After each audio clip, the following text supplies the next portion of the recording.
todas as pessoas acham e sabem que ganhou Venâncio Mondlane, mas o Conselho Constitucional depois diz que ganhou Frei Limo. Eu realmente estive em Moçambique este verão e de facto não é crível, enfim, independentemente disso, não é crível, como foi referido, que a Frei Limo, depois de 50 anos, tenha tido uma vitória, por exemplo, em todas as províncias que nunca conseguiu no passado. Portanto, houve também aqui um elemento, digamos, de fraude descarada, que descredibilizou as eleições e que ajudou também a esta explosão, digamos, de insatisfação, de protestos e de violência, que obviamente é sempre de rejeitar.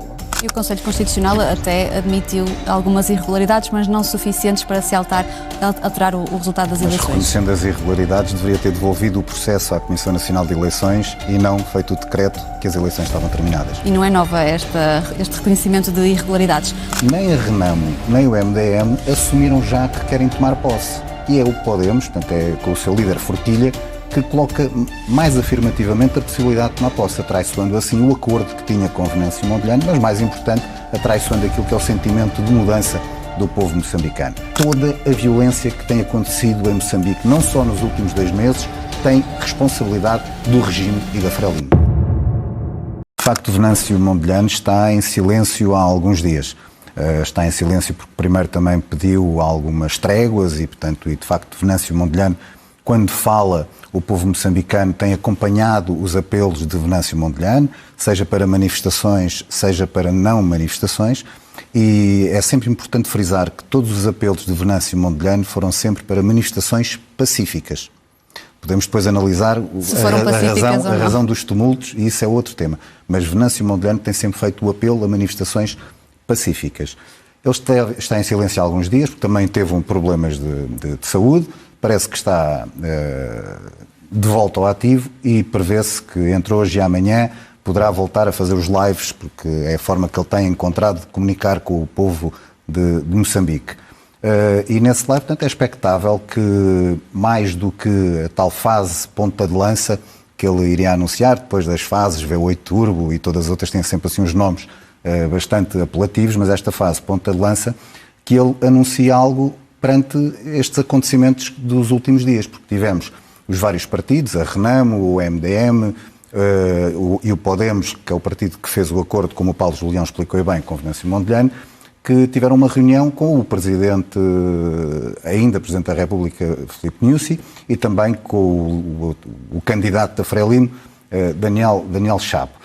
E surge aqui uma coisa curiosa, que é, nem a Renamo, nem o MDM assumiram já que querem tomar posse. E é o Podemos, portanto é com o seu líder Forquilha, que coloca mais afirmativamente a possibilidade de tomar posse, atraiçoando assim o acordo que tinha com Venâncio Mondlane, mas mais importante, atraiçoando aquilo que é o sentimento de mudança do povo moçambicano. E para se entender aquilo que se passa em Moçambique neste momento, eu acho que temos 4 atores políticos. Temos de um lado aquilo que é o regime, o governo, a Frei Limo, temos depois um conjunto de partidos, que são um conjunto de partidos que estão sempre à espera das migalhas pós-processos eleitorais. Há um dado interessante para compararmos Moçambique com Angola, é que em Moçambique, desde os acordos de paz, depois sempre tiveram processos eleitorais nas datas previstas, portanto, a tal democracia negociada, como depois ficou vulgarizada em Moçambique, tem acontecido, mas depois estes partidos que não ganham, repare-se, em 1999, parece que Afonso Telhacama ganhou as eleições, mas depois não, afinal ganhou a Frei Limo. Portanto, teria ganho a Renamo, mas não, a Frei Limo. E agora, um pouco parecido com aquilo que está a acontecer agora. Todas as pessoas acham e sabem que ganhou Venâncio Mondlane, mas o Conselho Constitucional depois diz que ganhou a Frei Limo. Depois temos o povo. E o povo em 2024, agora 2025, há aqui um dado importante. O povo perdeu o medo. O sentimento de necessidade de mudança no povo moçambicano é transversal na sociedade moçambicana. É nas cidades, é na parte rural, é nas classes mais baixas, é na classe média, é também em algumas elites, e que sejam elas económicas ou académicas, há este sentimento de vontade de mudança. E depois, porque é que não é credível os resultados que foram respaldados ou pronunciados pelo Conselho Constitucional? De repente, a Frei Limo fez coisas que nunca tinham acontecido. Ganhou nas províncias todas, que nunca tinha acontecido. Ganhou com 80-20 em províncias onde nunca tinha ganho. Portanto, os resultados não são credíveis. Falta um quarto ator que eu estava a explicar dos 3 que existem. O quarto ator é, de facto, Venâncio Mondlane. Venâncio Mondlane tem sido a voz deste sentimento e vontade de mudança do povo moçambicano. E, portanto, é muito importante estarmos atentos e saber o que é que ele vai dizer. Porque há aqui uma possibilidade, que é Venâncio está há mais de um mês, ou quase há 2 meses, em parte incerta. Eu não sei onde está Venâncio Mondlane. Às vezes consigo falar com ele, por isso é que também sei que ele está bem de saúde, depois dos problemas de saúde que teve, mas ninguém sabe onde Venâncio Mondlane está. E aquilo que era importante era que Venâncio Mondlane pudesse regressar a Moçambique, regressar a Maputo, mas para isso são precisas garantias de segurança, porque desde que está foragido em parte incerta já foi alvo de 2 tentativas de assassinato, segundo informações que temos. Está em permanente mudança de locais em prol da sua segurança, mas para este regresso a Maputo, para que o povo de Moçambique possa ter Venâncio Mondlane consigo, na sua terra, na sua pátria, para que possam decidir que passos darem de forma pacífica. E Venâncio Mondlane, eu volto a frisar isto, porque ouço muitas pessoas dizerem que Venâncio Mondlane é um populista, que até os tumultos são responsabilidade dele. Não são.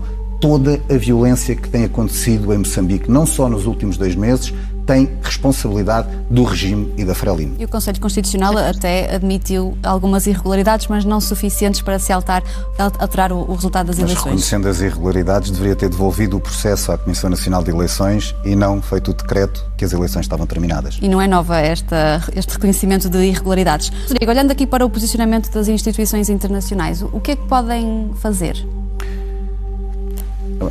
Eu tenho uma divergência com o sentimento do povo moçambicano. E eu vou explicar porquê. Eu estive ainda há 2 semanas numa marcha aqui em Lisboa com moçambicanos e a certa altura eu falava e colocava-lhes a possibilidade de um novo processo eleitoral. E eles respondiam taxativamente: não. Nós queremos a verdade deste processo eleitoral. E a verdade para eles é que Venâncio Mondlane é o novo presidente eleito de Moçambique. Portanto, eu tenho esta divergência. Eles querem a verdade deste processo eleitoral e a minha divergência é porque eu acho que o caminho, a solução e pacífica é, de facto, um novo processo eleitoral. E é neste novo processo eleitoral que a comunidade internacional é bastante importante. Não só os países, os Estados, ou até entidades como o Vaticano, como o Bruno bem referiu, que já teve um papel histórico em Moçambique bastante importante. Mas para isso a comunidade internacional tem que se deixar da realpolitik e, sobretudo, o governo português, ou os governos portugueses, porque é um problema que já vem, não é só do governo atual, é de anteriores, tem que se deixar de traumas pós-coloniais e sempre com imensos cuidados quando se tratam dos países da lusofonia. Porque relativamente à Venezuela, e nós temos o exemplo recente da Venezuela, aquilo que está a acontecer na Venezuela é muito parecido, muito similar com aquilo que está a acontecer em Moçambique. É uma espécie de já lhe chamei, é um guião da autocracia. É tudo papel químico, o guião dos autocratas.